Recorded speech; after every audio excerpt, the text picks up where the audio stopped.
Assalamu alaikum. Let's cook.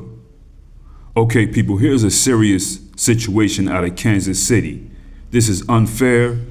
I did cover this story in the past on one of the runaway slave channels, and I believe that the white community is really using this young black man here as a scapegoat for some violent nonsense that they have going on that somebody from their community did. Now, this young black man right here, his name is Frederick Scott, okay? And he's going to trial in a few months. I recently seen some white supremacists, so-called patriots, I don't know what they want to be called, whatever, weirdos, on an outlet highlighting this situation right here to show what black people do to white folks and how violent black people are. Now, Frederick Scott, they have him locked up for the murders of 6 white Americans. They're calling him a serial killer.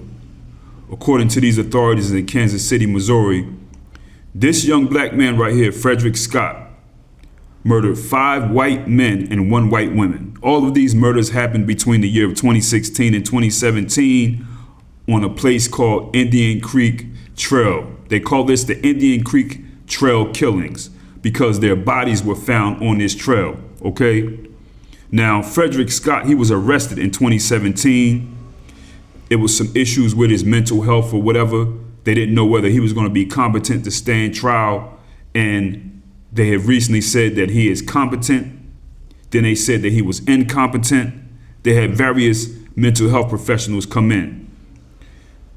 This young black man right here also had numerous public defenders come in and out, I wonder why. They claim that they have been postponing this thing every time he gets a new public defender. I'm reading something from their local news now. A Kansas City man accused of killing 6 people along the Indian Creek Trail has been found competent to stand trial. A Jackson County judge has ruled Thursday Frederick Scott is mentally competent to stand trial. In a court order issued by a Jackson judge named Charles McKenzie said Frederick Scott has the mental capacity to consult with his attorneys and understand the criminal proceedings against him. The ruling follows a June 16th competency hearing where testimony and evidence was presented by both the prosecution and the defense. Okay, so they're really trying to hit this young black man over the head, okay? Now, I want people to listen to this part right here really close. I'm reading again. This is from their media. Frederick Scott, 22, has been charged in 2 South Kansas City homicides and is a suspect in other homicides over the last year in the vicinity of popular trails in South Kansas City, Jackson County prosecutors say. Now, they say, according to court records filed today, Kansas City police detectives connected the defendant to August 13, 2017 fatal stabbing of somebody named Stephen Givens and another one from surveillance video that showed the victim on a bus and a man following the victim. It showed the victim on a bus and a man following the victim. The man following was drinking from an iced tea bottle. Police located a man who appeared like the man in the video and asked him for identification. They also collected a cigarette butt he was observed smoking. DNA from the cigarette and the iced tea matched. The DNA also matched DNA from the fatal shooting of John Palmer, who was found on August 19, 2016 on this Indian Creek Trail and near Bannister Road. Frederick Scott, told police he shot Palmer and dragged the victim's body away from the trail. So people understand something. This is the evidence that they are using to call this young black man right here a serial killer. And they even said that he used a gun to shoot one of the guys in further news, okay? They're saying that Frederick Scott killed 6 white people, and the evidence that they have is DNA from a cigarette and an iced tea that was in the area. 6 people he killed from 2016 to 2017. That's their evidence. But they also say he shot somebody, he stabbed somebody. I haven't heard anything or read anything about a gun, a knife, any ballistic residue after a raid that they went up in his house and they found this. Nothing, okay? This young black man right here, Frederick Scott, he's been down for 8 years for this. And that's the evidence that they have against him. That's what they're using. He's a serial killer. Now, this young black man here, Frederick Scott, he worked in fast food. Now, he was walking on those trails because he's going to work. That's like his shortcut to work. He works in fast food. He cuts people's gas for money. No criminal record whatsoever. He does have some disabilities, but he's one of those people that's always working. He's functionable. You know, he goes to work. Okay? And they're trying to say that he is a serial killer. He got off the bus, he's drinking iced tea, he's going to work in fast food, he walks these trails all the time because there's a shortcut, okay? And they also are trying to use as evidence against him. This is what these white supremacists are saying on their little outlets. He threatened some people back when he was in school one time and said that he wanted to kill all white people because the police killed his brother. That's what they're saying he said. So that's what they're using as evidence to put a spark up under them. You know what I'm saying? Look, man, this is my thing, yo. This dude right here, Frederick Scott, did not kill 6 people. He didn't kill 6 white people. It don't add up. They don't have the evidence to even for it to add up. And they're basing this case off of him drinking an iced tea and a cigarette butt that has DNA on it that matches some DNA from one of these victims, which could be a lie. No weapon, nothing.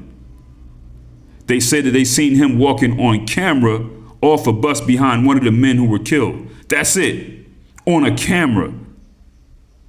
So they're saying that he killed 6 white people. Evidence you're hearing involving Kansas City serial murder suspect Frederick Scott takes an unexpected turn. Witnesses say Scott caused a courtroom outburst, which will delay the 7-year-old case once again. Fox 4's Sean McDowell from the Jackson County Courthouse on why this may result in Scott being assigned to a familiar state facility. Frederick Scott appeared in a Jackson County courtroom on Monday morning. Scott is charged with 6 murders, including 3 cases from 2017, where victims' remains were found on the trails near Indian Creek in South Kansas City. Mondays was meant to be the start of a 2-day evidentiary hearing. Instead, the courtroom was cleared when Scott lashed out at courtroom employees and argued loudly with his attorney. Scott's public defender, Patrick Berrigan, argued that Scott is only competent to stand trial when he's medicated for a mental health condition, and that's been difficult while he's been in jail. I am more angry now than I've ever been. I feel like I'm actually just full of rage after today. Allison Boddicker and her sister Jennifer O'Shea are Mike Darby's daughters. Darby was 61 years old when his body was found on those trails in South Kansas City. Some Darby family members say they've been to court as many as 60 times over 7 years, and they're weary from multiple delays in this case. I left there thinking, you've got to be kidding me. And I think this is because he's choosing not to take his medication, and we are powerless in that. We have no control over that. Darby's family believes Monday morning's outburst is merely for show. Berrigan has asked a judge to assign Scott to a state mental hospital in Fulton, Missouri, to help monitor his medication. This is one of the oldest cases that is open in Jackson County. And it's not just a petty crime. This is a major crime. I mean, there are 6 lives that were taken. So the fact that we haven't gone to trial yet is insane. And as of close of business on Monday afternoon, Judge Charles McKenzie had not signed that request to send Scott to that facility in Fulton, Missouri. A spokesperson for the Jackson County Prosecutor's Office had no comment on this on Monday afternoon. Sean McDowell, Fox 4, working. When do the authorities hold a serial killer, somebody who took the lives of 6 people based off of a cigarette and an iced tea, DNA, and walking behind somebody on camera, not seeing him do something on camera, nothing else? Nothing else. And they say they got a statement from him. I mean, they can get a statement from anybody. How many black people have made statements, you know what I mean, because of what was going on at the time when they made that statement? This is sick right here, man. And this is my thing, you know what I'm saying? This reminds me of the situation in New York with Chanel Lewis. Chanel Lewis in New York. Remember Chanel Lewis, another young black man with a disability? He walks at the park. They got his DNA. They claim that he killed this Italian woman, Karina Vitrano. The whole Italian community out there knows who did this to this girl, this young lady. The police know. They have other suspects, but they found him guilty, and Chanel Lewis was sentenced to life in prison without the possibility of parole. They even have whistleblowers from the NYPD who actually work for the NYPD. This is facts, who admitted that they know who did it and that Chanel Lewis didn't do it. They actually have this. Whistleblowers, NYPD letterhead, it came straight from them because somebody inside said, listen, look at what y'all doing to this person right here. But Chanel Lewis, he has people in New York, they still trying to get him out with all the proof they had. But this young black man, Frederick Scott, it looks like he's got nobody out there where he at, yo. You know what I mean? This is my thing to the white community, and especially in this situation, who claim to be the loved ones of these victims. Don't you want the person who really did this to your loved one to be held accountable for this? Or you okay with just, oh, we just got a black guy? That goes to show how evil you are if you let that go. How much of a Satanist you are. That makes me question these relatives. You know, you really willing to accept anything. Oh, we got him. Iced tea bottle camera, N-word, that's it. This is ridiculous. It's like you people, I don't even want to feel sorry for these condolences to the family. Nah, I can't even, because you know better, man. You're willing to just let this go.